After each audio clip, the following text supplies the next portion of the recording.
Welcome to Kenton's videos. Enjoy the video. You begin by updating the game and opening the multiplayer browser. This ensures the hidden Easter server can appear.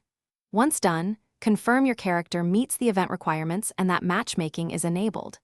Next, apply filters. Show full and hidden servers, set region and time window, and sort by recent activity. Make sure to check crossplay and community options. If the server uses a specific tag or name, type it into the search field and watch the list refresh. You now focus on identifying the right server.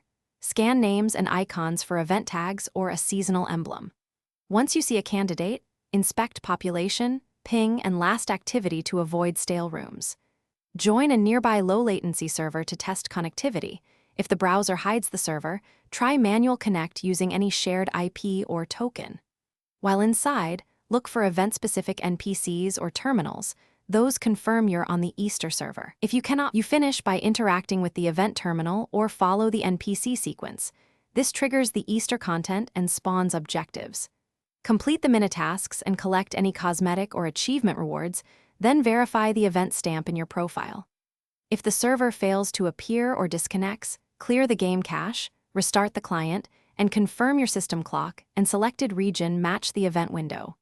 If problems persist, check official community or pinned threads for temporary server addresses or scheduled spawns. Thanks for watching. Consider subscribing if we helped you.